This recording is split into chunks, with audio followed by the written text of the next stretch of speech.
ඒකත් ආයිබුවන් කියලා පිළිගන්නවා මගේ ඉලෙක්ට්‍රොනික YouTube channel එකට. ඉතාමත්ම කාලයකට පස්සේ තමයි අද වීඩියෝ එකක් හදන්නේ. හදිසියෙම ඇත්තටම. ඉතින් අද කතා කරන්න හදන්නේ කලින් කතා කරපු නැති අලුත් මාතෘකාවක් ගැන. ඒ තමයි ඔයගොල්ලෝ දන්නවා මම මීට අවුරුදු 4කට විතර කලින් ක්වික් කියන බ්‍රෑන්ඩ් එකේ TS1200 මගේ අදටත් ඩේලි ඩ්‍රයිව් එක විදිහට පාවිච්චි කරන මේ සෝල්ඩරින් ස්ටේෂන් එක ගැන මම ඒ කාලේ කතා කළා.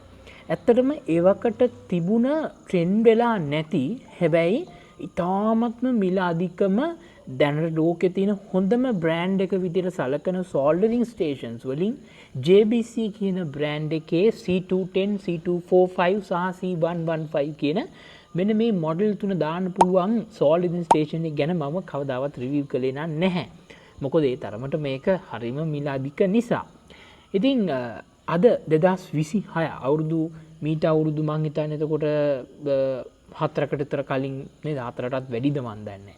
4ටත් වැඩි මං හිතන්නේ 5ක් විතර ඇති අඩුම. හරිද? එතකොට මීට අවුරුදු 5කට දැන් අවුරුදු 5කට පස්සේ අද අපි මේ රිවිව් එක කරන්නේ අද ලෝකේ ලංකාවේ වුණත් විශේෂයෙන්ම ගත්තොත් ඉතාමත්ම ට්‍රෙන්ඩ් එකක් වෙලා තියෙනවා මේ මොබයිල් රිපෙයාරින් කරන කට්ටිය අතරත් සහ ලැප්ටොප් රිපෙයාරින් කරන කට්ටිය අතරත් ඉතාම ජනප්‍රිය වෙලා තියෙන මෙන්න මේ අලුත්ම C210, C245 සහ C115 කියන මෙන්න මේ බිට් දාන්න පුළුවන් මෙන්න මේ අලුත් සෝල්ඩරින් ස්ටේෂන් එක ගැන තමයි මම කතා කරන්න කියලාද හදන්නේ. ඉතින් මෙයා ගැන කතා කරන්න කලින් right චුට්ටක් කතා කළෙමු. මොකද ඔයගොල්ලෝ දන්නවා මගේ ගොඩක් වීඩියෝස් මොබයිල් ෆෝන් ඉන්ඩස්ට්‍රි එකේ ඉන්න කට්ටිය ඉන්නත් තමන්ට ටූල්ස් ගන්න ඕන නම් ටූල්ස් ගැන කතා කරපු ගමන් මගේ ඉලෙක්ට්‍රොනික YouTube channel එක අතාම ජනප්‍රිය කියලා මම හොඳටම දන්නවා. ඒ නිසා මට මේ වෙන අය වගේ මෙතන අලෙවි මාකටිං එකක් නෙමෙයි ඇත්තටම කරන්න ඕන. ඒ නිසා මේකට අදාළ කරන කාරණා ටික පොඩ්ඩක් කතා කරලම තමයි යන්න ඕන. හරි. ඉතින් මම ඊටාම කෙටියෙන් ඉක්මනින් කියන්න ඕන කාරණා ටික. එතකොට දැනට ලෝකේ තියෙන අදටත් හරිද? අදටත් ලෝකේ තියෙන හොඳම සෝල්ඩරින් ස්ටේෂන් එක විදිහට අපි සලකන්නේ මේ ස්පාඤ්ඤ නිෂ්පාදනය කරන ස්පැනිෂ් එකක් right? JBC කියන ඉතාමත් ජනප්‍රිය කම්පැනි එකක්. ඉතින් අපි දන්නේ JCB ඒ වෙන જાතියක් නේද? මේ JBC කියන බ්‍රෑන්ඩ් එක right? ඉතින් මං ෆොටෝ එකකුත් දාන්න. ඉතින් මේ JBC කියන බ්‍රෑන්ඩ් එක 1,70,000ක් විතර වෙනවා අද ලංකාවේ මුදලින් අපි ඒ සෝල්ඩරින් ස්ටේෂන් එක ගත්තොත්. ඉතින් සමහර මොබයිල් ෆෝන් රිපෙයාර් කරන කට්ටිය, සමහර ලැප්ටොප් රිපෙයාර් කරන කට්ටිය තමන්ගේ අතමිට සරු වෙනකොට JBC ස්ටේෂන් එකකුත් අරන් දාන්න අමතක කරන්නේ නැහැ. හැබැයි JBC ස්ටේෂන් එකට ගියපු කෙනෙක් ආපහු එන එකට හැරෙන්නේ නැහැ. ඉතින් දැන් අවුරුදු 5ක් විතර කාලයක් ගත වෙලා එනකොට මේ චීනේ තියෙන දියුණුවත් එක්ක මෙන්න මේ දෙකයි UUL කියන තාමත්ම ජනප්‍රිය බ්‍රෑන්ඩ් එකක් මගේ නම් හાર્ට් එක හොරාගත්ත හොඳම බ්‍රෑන්ඩ් එකක් ටූල්ස් වලින් මම ගොඩාක් පාවිච්චි කරන ටූල්ස් පාවිච්චි කරනවා මේ දෙකයි UUL බ්‍රෑන්ඩ් එක සහ මීජින් කියන බ්‍රෑන්ඩ් එක. ඉතින් ඒ අතරින් දෙකයි UUL කියලා කියන්නේ ඊටාම මගේ කැමතිම බ්‍රෑන්ඩ් එකක්. ඉතින් ඒගොල්ලන්ගේ අලුතෙන්ම රිලීස් කරපු මෙන්න මේ next tip soldering station කියන එක තමයි මම අද රිවිව් එකට ගෙනහලා තියෙන්නේ. ඉතින් ඔය කියන් ආවේ මම JBC ලගේ වගතුග. මොකද්ද මෙච්චර JBC බිට් එකේ තියෙන විශේෂත්වය? JBC බිට් එකේ තියෙන ප්‍රධාන විශේෂත්වය තමයි ඒකේ ටෙම්පරේචර් එක සෙන්ටිග්‍රේඩ් අංශක 350 ඇත්තටම 460ක් දක්වා දැන් මේ ස්ටේෂන් එක උනා සපෝට් කරනවා right? එතකොට 350 වගේ ටෙම්පරේචර් එකට එන්න තත්පර 3ක් වගේ තමයි යන්නේ. දැන් ඔයගලන්ට මතක නම් මගේ ක්වික් ස්ටේෂන් එක ගත්තොත් එහෙම ඒකත් සාමාන්‍යයෙන් ඉතාම ආසන්න වශයෙන් තප්පර 5ක 6ක විතර කාලයක් වගේ යනකොට සෙන්ටිග්‍රේඩ් අංශක 350ට වගේ ගන්න පුළුවන්. හැබැයි JBC කියන මේ බ්‍රෑන්ඩ් එකේ එක ඉතාමත්ම වේගවත් වගේම ටෙම්පරේචර් එක මාර ඇකියුරේට් දෙනවා. ඇත්තටම JBC ලගේ ඔච්චර මිලක් වෙන්නේ ඇයි? ඇත්තටම මෙහිමයි අවුරුදු 20ක විතර කාලයක් මේක පාවිච්චි කරන්න පුළුවන් කියලා තමයි ඒ කට්ටිය කියන්නේ. බිට් එක සාමාන්‍යයෙන් පාවිච්චි කරන ප්‍රමාණය dependable right? නමුත් සෝල්ඩරින් ස්ටේෂන් එක ඒ තරම් කාලයක් පාවිච්චි කරන්න පුළුවන් කියලා කියන ඉතාමත්ම ක්වොලිටි එකේ තියෙන එකක් හින්දා. ඉතින් මේ බිට් එකේ අපි දන්නවා හැම මං කතා කරපු T12 මම කතා කරලා තිනවා ක්වික්ලගේ ඒවා ගොඩාක් රිවිව් කළා මතක ඇති ඊට පස්සේ මම හොට් එයාර් ස්ටේෂන් එක තියෙනවා රිවිව් කළා මගේ රිවිව්ස් බැලුවේ නැත්නම් ඔයගොල්ලෝ ගිහින් බලන්න ඒවා ඉතින් එහෙම කතා කරපු ඒවත් එක්ක ඒ කාලේ කතා කරන්න තිබුණාට නමුත් දැන් තමයි කතා කරන්න හොඳම කාලේ කියලා මං හිතන්නේ ඒකයි මම මේ ටික ගැන කතා කළේ ඉතින් මේ JBC කියන මේ බ්‍රෑන්ඩ් එකේ මේ සෝල්ඩරින් ස්ටේෂන්ස් ඒගොල්ලන් ගොඩක් වර්ග තියෙනවා. හැබැයි අපි අතරින් ගොඩක් පොපියුලර්ස් මේක තමයි මම අර කලිනුත් ෆොටෝ එක දැම්මේ නැවතත් ඕනනම් දාන්නම්. එතකොට මේ පෙන්නන එක අපි ගත්තාම ඕක තමයි ලෝකෙ ගොඩාක්ම ජනප්‍රිය සෝල්ඩරින් ස්ටේෂන් එක වෙන්නේ තාමත්ම මිලාදිකව පාවිච්චි කරන්න පුළුවන් තියෙන එක විදියට. ඉතින් බඩු නම් ආයෙ අහන්න දෙයක් නැහැ. මොකද මම JBC එක යූස් කරලා තියෙනවා. හරිම ෂෝක් එක ඇත්තටම රයිට්. ඉතින් දැන් අපි අද 2026 වෙනකොට කතා කරනකොට මේ චයිනා මාකට් එකේදී දෙකයි UL කියන බ්‍රෑන්ඩ් එක මොකද කරන්නේ මෙන්න මේ C210 C245 ඊට පස්සේ C210 C115 කියපු මෙන්න මේ සෝල්ඩරින් බිට් තුනම දාන්න පුළුවන් ඔය JBC ලගේ මහා ලොකු ගාණක් වෙන සෝල්ඩරින් ස්ටේෂන් එකට වඩා ඉතාමත් මිලාඩු මෙන්න මේ අලුත් next tip සෝල්ඩරින් ස්ටේෂන් එක රිලීස් කරලා තිනවා ඉතින් මේ තියෙන්නේ බ්‍රෑන්ඩ් නිව් අලුත්ම ආපු සෝල්ඩරින් ස්ටේෂන් එකක් ඇත්තටම හරිද මේක රිලීස් වෙලා මං හිතන්නේ තාම මාසයක් වගේ ඇති ඉතින් තකහණියක් මං ඉක්මන් කරලා මේක සෙල් පාට් තමයි මුලින්ම ඇත්තටම ලංකාවට ඉක්මනින්ම ඕඩර් කරලා තිබුණේ ඉතින් මං සෙල් පාට් ළඟින් කුරුණෑගලට ගිහිල්ලාම අරගත්තේ ඉතින් නැත්තම් අපිට මෙහෙ දැන් කොළඹ තියෙන shops ටිකට මං ටක් ගාලා ගියා ටක් ගාලා පිටකොටට ගියා මේක රිලීස් වුණා කියලා සෙල් පාට් ළඟ ගිනකොට මට කොළඹ ළඟ හින්දා මං කොළඹ ඉක්මනටම ගිහිල්ලා බැලුවා කොහෙවත් තාම ඇවිල්ලවත් නැහැ මං හිතන්නේ මම මේ වීඩියෝ එක ගන්නකොට ටිකක් දවස් ගියා මේක ඇත්තටම බයි කරලා හැබැයි අදත් මම ගිහින් බලලා ආවේ තාම ඇවිල්ලා නැහැ. නමුත් ඉතින් මං කුරුණෑගලටම ගිහිල්ලා ඕන් අරගෙනම ආවා මේක රිවිව් එකට අලුත්ම එකක්. ඉතින් මේක තාම කවුරුත් මං හිතලා ලංකාවේ මේවා වීඩියෝ කරලා නැහැ. ඉතින් ඒ නිසා තමයි මම මේක රිවිව් එක වීඩියෝ එක ගන්න කියලා ලෑස්ති වෙන්නේ. ඉතින් මේක තෝරගන්නකොට මම කැමති වෙන්න හේතු කීපයක් තියෙනවා. එකක් මගෙත් ඇත්තටම ආසාව තිබුණා මේ JBC බිට් එකත් එක්ක වැඩ කරන්න. ඉතින් ඕන් දැන් ඒ හීනේ ළඟා කරගන්න පුළුවන් අපිට මේ 2UL කියන බ්‍රෑන්ඩ් එකෙන්ම ඒගොල්ලෝ මේ බිට් ටික දාන්න පුළුවන් විදිහට හදලා තියෙනවා. තව පොඩ්ඩක් මං කතා කරලා ඉන්නම් මේ බිට් එක ගැන. මොකද අපිට මේ සෝල්ඩරින් ස්ටේෂන් එක ගැන කතා කරනවට වඩා බිට් එක ගැන කතා කරන එක තමයි වැදගත්ම කාරණාව වෙන්නේ. ඉතින් කවුරු හරි දන්නේ නැති අය මෙතන ඉන්න පුළුවන්. ඒ නිසා ඉතාමත් පැහැදිලිව කෙටියෙන් මේ කාරණා ටික අපි සංක්ෂිප්ත කරලා කියන්නම් මොකද්ද කියලා. ඉස්සෙල්ලාම අපි බලමු දැන් මෙතන වර්ග තුනක් නේ තියෙන්නේ C115 C210 සහ C245 කියලා. මම ඊට කලින් රිවිව් කළා T12 එක රිවිව් කළා. හැබැයි මම T15 කියලා එකක් එනවා. ඒක වැඩි පාවිච්චියක් නැහැ. අනිත් එක ක්වික් එක. එතකොට මේ අතරින් ගත්තට පස්සේ මගේ නම් කැමැත්තම තිබුණේ ක්වික් එකට. මම T12 එකට ඇත්තටම කැමති නැහැ. ඒකේ බිට් එක හරි දිගයි. ඒකේ තියෙන කිසිම ටයිප් එකක් එච්චර කම්ෆර්ටබල් මට නැහැ. හරිද? එතකොට මම දැන් අවුරුදු 5ක් විතර පාවිච්චි කරලා තාමත් පාවිච්චි කරනවා ස්ටේෂන් එක කිසිම ඉෂුව එකක් නැතුව. ඒක ඇත්තටම එහෙම කැඩෙන දේවල් නෑ මොනවත්. ඒ තාමත්ම ක්වොලිටි තියෙන්නේ හැඩ් මං හිතන්නේ දැන්ටත් යනවා 68000ක් විතර ඒ මං දැන් පාවිච්චි කරන ඒ කාලේ මං උග ගත්තේ 28000කට. right? දැන් 68000ක් විතර කියන 40000ක විතර ගාණ වෙලා තියෙනවා දැන් ගත්තාම. ඉතින් තාම මේවා ගණන් බහින්නේ නැහැ. තාම ගන්න කට්ටිය දන්නවා කොහොමද කියලා ක්වික් එක. ඉතින් හරිද? ක්වික් එකේ මට දැන් කෙනෙක් අහන්න පුළුවන් ඇත්තටම ක්වික් එක ඇයි මේ අත්හැරලා මේකට එනවද කියලා. නැහැ. ඇත්තටම මේගොල්ලන්ගේ මේ බිට් කතාව හරි වෙනස්. මේගොල්ලන්ගේ බිට් කතාව හරි වෙනස්. ඉස්සෙල්ලාම බලමු දැන් ක්වික් ලගේ තියෙන බිට් සිස්ටම් එකයි මේගොල්ලන්ගේ තියෙන බිට් සිස්ටම් එකයි වෙනස්. විශේෂයෙන් ෂාප්නස් එක. කෙනෙක් තාමත් චූටි තුඩක් තියෙන්නේ. ඔය JBC කියන එක මයික්‍රෝ සෝල්ඩරින් කියන වචنين තමයි ලෝකේ ප්‍රකට වෙලා තියෙන්නේ. ඒකයි ඔය ගොඩක් කට්ටිය ඒකක් ගන්න try කරන්නේ මයික්‍රෝ සෝල්ඩරින් වැඩි නිසා. දැන් ඇත්තටම අපි මොබයිල් ෆෝන් ඉන්ඩස්ට්‍රි එකේ ගත්තොත් ලැප්ටොප් ඉන්ඩස්ට්‍රි එකට වඩා මයික්‍රෝ සෝල්ඩරින් දිනපතාම කරන තැනක් නේ. ඒතර ඒ වගේ තැන් වලට තාමත් ප්‍රිසයිස්ලි වැඩ කරන බිට් එකකට ඕන. ඉතින් ඒ නිසා තමයි මේ C210 එක ප්‍රධාන වශයෙන් මොබයිල් ඉන්ඩස්ට්‍රි එකේ ඉන්න කට්ටිය අතර ඉතාමත්ම ජනප්‍රිය වෙලා තියෙන්නේ. හරි දැන් කතා කළමුකෝ මොකද්ද C115 කියන්නේ. ඔව් C115 කියන එක ඇත්තටම ගත්තොත් අල්ට්‍රෆයින් සෝල්ඩරින් කියන ටෙක්නික් එකට තමයි අයිති වෙන්නේ. කියන්නේ ගොඩාක්ම පුංචි තැන් වලට අල්ලන්න තියෙන්නේ. ඉතින් ඒක එමෙම දැන් තුඩවල් තාම ෂාප් වෙලා ඒ කියන්නේ ඇත්තටම මම මෙහෙම කිව්වොත් එහෙම මේ ඒ කියන්නේ බිට් එක හරියම චූටි. තාම උසන් අල්පෙනෙත්තක් වගේ තරම් තුනි. ඇත්තටම ඒකෙන් අපි සෝල්ඩර් කරන්න පුළුවන් මේ අපි කියන්නේ අර ජම්පින් කේබල්ස් අපි පාවිච්චි කරන්නේ කොයිල් කම්බි වගේ ඒවා. අන්නේ ජම්පින් කේබල්ස් වගේ ඒවා සෝල්ඩර් කරනකොට අපිට බොහොම ලේසියෙන් ඒකෙන් පාස් කරන්න පුළුවන් ගානට එතෙන්ට අවශ්‍ය කරන විදිහට ටෙම්පරේචර් එක හදන්න පාවිච්චි කරනවා. ඉතින් ඒක අරගෙන පොඩ්ඩක් වැඩි තැනක් තල්ලු කළොත් එහෙම බිට් එක නැවෙනවා. ඉතින් C115 කියලා කියන්නේ අල්ට්‍රා ෆයින් සෝල්ඩරින්.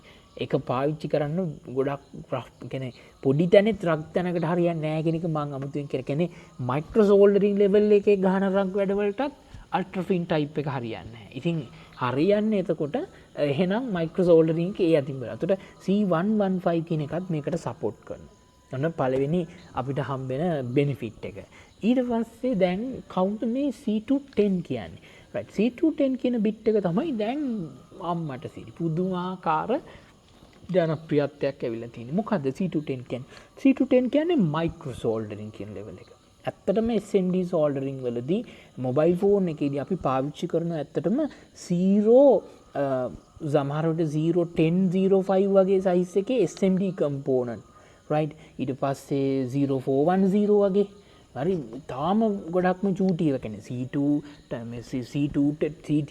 C204 වගේ සීරීස් එකක් ගත්තාම C410 වගේ ගත්තොත් එහෙම චුට්ටක් ලොකුයි කිව්ව හැකිනේ. නමුත් ලේසි නෑ. 0603 පාස් ගන්න තියෙන අමාරුව මෙහෙමනම් 040 0410 වගේ සීරීස් එකක් පාස් කරනවා කියලා කියන SMD කම්පියුටර් වලින් පට්ට අමාරුයි. එහෙනම් ඉතින් C204 වගේ එකක් ගැන අහන්න ඕනේ නෑනේ නේද? ඔව් ඉතින් හැබැයි ඒ වගේ එකක් වුණා සෝල්ඩර් කරන්න ගන්න පුළුවන් බිට් එකක් තමයි මේ C210 කියලා කියන්නේ. ඉතින් මොබයිල් ඉන්ඩස්ට්‍රි එකේ අපිට හම්බෙන අද හැම කම්පෝනන්ට් එකක්ම FPC කනෙක්ටර් එකක්ම උනත් ගත්තොත් එහෙම ඇත්තටම අපිට ඔන්න ඔය ප්‍රශ්න තියෙනවා. මොකද ඒවා හරි චුන්ටි. ඒවා එක ළඟ අපිට පාසන්න යනකොට පැටලෙනවා, ඊයන් එකට ගැලවෙනවා වැඩි. ඉතින් ඒ වගේ ප්‍රශ්න තියෙනවා. එකට ඇලෙනවා වැඩි. ඔය ගත්තේ ප්‍රශ්න තියෙනවනේ. ඉතින් ඒකට සොලියුෂන් එකක් විදිහට තමයි C210 එක හඳුන්වලා දෙන්නේ අල්ට්‍රා ෆින්. හැබැයි අල්ට්‍රා ෆින් කිව්වට චුට්ටක් මහතයි. හරි ගොඩක්ම චූටි නෑ. නමුත් චුට්ටක් මහතයි. මම වීඩියෝ එක දැන් අපි මේ රිවිව් කරනකොට බලමුකෝ නේද? ඉතින් ඔන්න ඔය විදිහට මේ මයික්‍රෝ සෝල්ඩරින් වලට ප්‍රධාන වශයෙන් ફોකස් කරලා තමයි C210 එක ගන්න. ඉතින් ඒ නිසා තමයි ඒක ජනප්‍රිය වෙලා තියෙන්නේ. මොකද ඒක ඕල් රවුන්ඩ් මොබයිල් ඉන්ඩස්ට්‍රි එකද ඉලෙක්ට්‍රොනික්ස් වලදී වෙන වෙන තැන්වල අපිට වගේ බෝඩ්ස් හම්බ වෙනකොට right FPC කනෙක්ටර් එකක් උනත් තාම කරදරයක් නැතුව පාස් කරන්න පුළුවන් ඕකේ. මයික්‍රොස්කෝප් එකත් එක්ක වැඩ කරන කෙනෙකුට C210 එක more than enough. ඔයා මේ ස්ටේෂන් එක ගන්නකොට ඔයා C210 එකේ බිට්ස් විතරක් ගත්තොත් දැන් මම අද මේකට ගෙනත් තියෙන්නේ C210 එක විතරයි right. C210 එකේ බිට්ස් විතරයි මම ඔක්කොම ගෙනාවේ. ඉතින් ඇති. ඒක තමයි කියන්න තියෙන්නේ ඇති කියලා. C245 කියන්නේ මොකක්ද? C245 කියලා කියන්නේ ඇත්තටම මීට වඩා වැඩි right. කියන්නේ රක් වැඩවලට කියන්නේ ඇත්තටම මම කිව්වොත් T12 එක වගේ අන්න ඒ වගේ එකක් අර ලොකු මහත බිට් නෙත් තියෙන ලොකු පට සයිස් බිට් තියෙන. ඉතින් ඒ වගේ අපි ඔය උදාහරණයක් විදිහට ඇත්තටම regular electronics right power supply එකක component පාස් ගන්න එක IC pass DIP IC pass කරන එක ඒ වගේ වැඩවලට ගන්න පුළුවන් එකක් තමයි C245 කියන්නේ. ඒ කියන්නේ අරිට වැඩි ටිකක් තුඩත් මහතයි කියන එක තමයි තියෙන්නේ. ඉතින් සාමාන්‍යයෙන් C245 වගේ යනකොට මේකේ මැක්සිමම් පවර් එක දැන් මේකේ කියලා තියෙනවා 200 watts කියලා. ඒ වගේ පවර් එකක් ඩිලිවර් කරන්න capable right. ඉතින් එහෙම තමයි කියන්න තියෙන්නේ. ඉතින් මේ JBC සමාගමගේ බිට් ගැන අපි මේ කතා කරන් යන්නේ. වචනයක් කතා කරන්න ඕනේ. මේ හැබැයිටම දැන් අපි මේකට දාන්නේ JBC බිට්මද? අනේ නෑ. මේ සෝල්ඩරින් ස්ටේෂන් එකම වෙන්නේ රුපියල් 15500ක් වගේ මට මතක හැටියට මම කිව්වේ. මේකට අපි දාන්නේ එච්චර ගණන් වෙන බිට් එකක් නෙමෙයි. අතට මේකට දාන බිට් එකේ ගාණ කීයක් වගේ වෙනවද? මේක මට මතක හැටියට රුපියල් 1500ක්. හරි. ඒ කියන්නේ රුපියල් 1000 1500 ගන්නේ වගේ ගාණක් තමයි මේක බිට් එකක් වෙන්නේ. එතකොට මේ අර ක්වික් එක මම පාවිච්චි කරන්නේ ඒක කොහොමද? ළමයි ඒක බිට් එක නම් ඔය ගන්න බෑ. එක බිට් එකක් වෙනවා රුපියල් 3800ක් විතර. සාමාන්‍යයෙන් මාස 4කට තරගේ සැරයක් මට බිට් එකක් මාරු කරන්න වෙනවා. මොකද ඩේලි ඩ්‍රයිව් එක ඒක යන හින්දා. ඒ කියන්නේ මේක ගාන අඩුයි. මේක ප්‍රමාණයත් හරි පුංචි ඒ හින්දා දන්නේ. මේ එතකොට ඔරිජිනල් JBC ඔය කියන බිට් එකක් කීයක් වෙනවද? රුපියල් ළමයි 22000 35000ක් අතර වගේ එක බිට් එකක් එනවා. එතකොට කෙනෙක් අහන්න පුළුවන් මේ සෝල්ඩරින් ස්ටේෂන් එකට ඒ බිට් එකක් දාන්න බැයිද කියලා. පුළුවන්. කිසි ප්‍රශ්නයක් නැහැ දාන්න පුළුවන්. එතකොට දැන් ඊළඟට අහන ප්‍රශ්නේ තමයි 1,70,000 JBC එකයි මේකයි සමානයිද කියලා. ඔන්න ඕක තමයි අපිට උත්තර තියෙන ප්‍රශ්නේ. හැබැයි මං හිතන්නේ මේගොල්ලෝ නාගන්න වැඩ කරන එකක් නෑ. 2UL කියන බ්‍රෑන්ඩ් එක සාමාන්‍යයෙන් හොඳ බ්‍රෑන්ඩ් එකක්. කාලයක් තිස්සේ පරීක්ෂණ කරලා අවුරුදු 5ක් විතර දැන් මං කිව්වට පස්සේ ගිහින්නේ නේද? 7ක් විතර හරි ගිහිල්ලානේ. ඉතින් ඒ නිසා ඇත්තටම JBC ස්ටේෂන් එකට කපාපු පළු වගේ හැඩයක් හදන්නත් පුළුවන්. ඉතින් ඒකේ තියෙන ආම්පන් මවක පේනන විශේෂයෙන් ඔය බයව එක හැම තියන්න පුළුවන් විශේෂ එකක් ඔය JBC එකේ පෙනුමෙන් තියෙනවා.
ඒක නිකන් අපිට තේරෙන්නේ නිකන් මේ අර සල්ලි ගන්න ඉස්සර කාලේ මැෂින් එක අදින්න තියෙනවා වගේ කෑල්ලක් දෝ කියලාත් හිතෙනවා. ඉතින් මේකේ ඒකක් තියෙනවා. හරිද? ඉතින් ඒක තමයි ඔය JBC එක දැක්ක ගාම ටක් ගාලා කෙනෙකුට හයිලයිට් වෙන්නේ. ඒ වගේම දිග වයර් එකක්, තාම පුංචි බිට් එකක් එහෙම ආපු එකක් නේ ඕක. ඉතින් මෙතනදිත් ඇත්තටම ඒ සෙටප් එකක් තියෙනවා. ඔරිජිනල් JBC එකේ ඩිස්ප්ලේ එක ටිකක් අමුතු දැන් දන්නවනේ අමුතුවෙන් කියන්න ඒක පට්ට ප්‍රොෆෙෂනල් ටයිප් එකේ ඩිස්ප්ලේ එකක්. හැබැයි මෙතන තියෙන්නේ පොඩි මේ RGB කලර්ස් වලින් වැඩ කරන ඩිස්ප්ලේ එකක් වෙන්න ඕනේ. මමත් මේක ඇත්තටම අන්බොක්ස් කරලා එළියට අරන් බැලුවේ නැහැ. මේ රිවිව් එකෙන් පස්සෙන් බලනවා කියලා හිතාගත්තා. අරම්ම තමයි ඕක බලන්න වෙන්නේ. හරිද? ඉතින් අපි බලමු. මං හිතන්නේ නෑ ඔය ඩිස්ප්ලේ එක අපිට ඔච්චර ලොකු කරදරයක් කරන්න තරම් දෙයක් තියෙනවා කියලා ඉවර වෙලා. ඉතින් අපිට මේකේ සාමාන්‍ය විදිහට මෙමරි ෆන්ක්ෂන්ස් මොනවා හරි තියෙනවා නම් ඒ ටිකත් එක්ක අපිට වැඩි ටික කරගන්න තිබුණොත් ඇතිනේ මං කියන්නේ නේද? ඔව්. ඉතින් මම විශ්වාස කරනවා JBC එකේ ක්වොලිටිය මේකේ ඇති කියලා. පාවිච්චි කරලාම තමයි දැන් මටත් මේක බලන්න වෙන්නේ. මොකද මගෙත් මේක ෆස්ට් ටයිම් තමයි මම මේක දැන් යූස් කරන්නේ ඔතන. හැබැයි මම ඔයිට කලින් ඔරිජිනල් JBC එක යූස් කරලා තියෙනවා. අපි බලමු මට වෙලාවක් හම්බුනොත් නගදී නම් යවෙන්නේ නැහැ. අපේ සම්පත් රාජපක්ෂ අය ගාව JBC එක තියෙනවා. ඉතින් වෙලාවක් පුළුවන් වුණොත් මේකත් අරගෙන කෑගල්ල පැත්තට ගිය වෙලාවක මම දෙකම එක ළඟ තියලා රිවිව් එකකුත් ඕනනම් දාන්න try එකක් දෙන්න. හැබැයි ඉතින් ප්‍රශ්නේ තියෙන්නේ ඕක රිවිව් කරන්න මොකද්ද ගන්න පැරාමීටර් එක කියන්නේ. මොකද තත්පර 3ක් විතර ඇතුළත මේක සෙටල් වෙනවා. අපි මේකෙත් බලමු. මේකේ කියලා නම් මම බැලුවේ නෑ. එහෙම එකක් මට පේන්නේ නෑ. නමුත් ඉතින් මොන හරි විශේෂයක් ඇති. නැත්තම් මේක ගන්න බෑ. එකම දේ තියෙන්නේ දැන් ඔය ඔක්කොම කතා කරගෙන එනකොට අපි දන්නවා ක්වික් එකෙත් අපිට තුඩවල් හීනි බිට්ස් තියෙනවා. මෙහෙම තියෙනවානේ. හැබැයි ඇත්තටම මේක මතක තියාගන්න ඕන මේ අපි කතා කරන මේ C210 වගේ කියලා කියන්නේ ගොඩක්ම තුනී බිට් එකක් තමයි හම්බෙන්නේ. තාම පුංචි. ඒ නිසා අර FPC කනෙක්ටර් එකක් උනත් පාස්සන්න වෙනත් ඔය රෙසිස්ටර්, කැපැසිටර් සහ ඩයෝඩ් වගේ දේවල් උනත් එහෙම වගේම QFN ඊළඟට ඒ වගේ IC වගේ පාස්සනකොට උනත් තාමත්ම ලේසියෙන් යූස් කරන්න පුළුවන් එකක් තමයි C210 කියලා කියන්නේ. ඉතින් ඒක අර ක්වික් එකත් එක්ක ගන්නකොට මං හිතන්නේ තවත් ඒ කියන්නේ පිට් ඒ කියන්නේ ගොඩක් බිට් එක මාර විදියට මේ තුනී කියන්නේ චූටි හින්දා ඒ වගේ දේවල් පාස්සනකොට පහසුවෙන් පාස්සන්න පුළුවන්.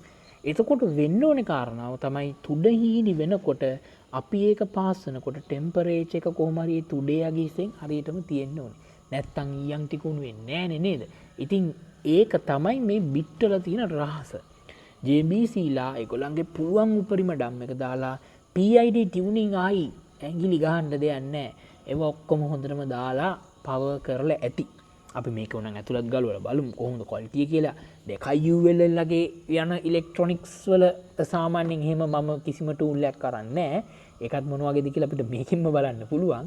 ඒගොල්ලන්ගේ මේ පැත්තත් කොහොමද කියලා මොකද ආම්පන්න හදන ඒවා ක්වලිටි නම් ඇතුළේ ඉලෙක්ට්‍රොනික්ස් උත් කොහොමද කියලා බලන්න පුළුවන්. ඒ වගේම කොච්චර කල් තියෙද කියලා බලන්නත් ඕනේ නේද? දැන් ක්වික් එක නම් ඇඟිලි ගහන්න දෙයක් නැහැ. ඒක අවුරුදු ගානකට ඒක පාවිච්චි කරන්න පුළුවන්.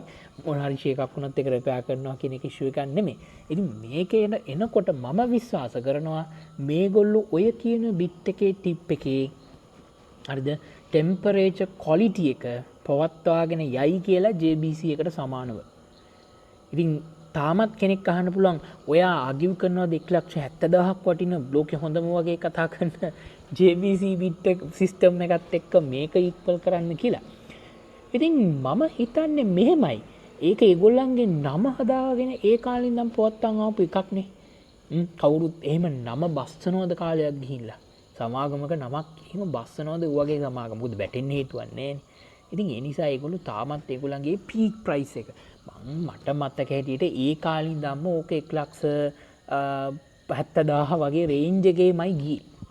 සම්පත් රාජපක්ෂ තාකි ඕනනම් මං හිතන්නේ ඔයාලට හරිද?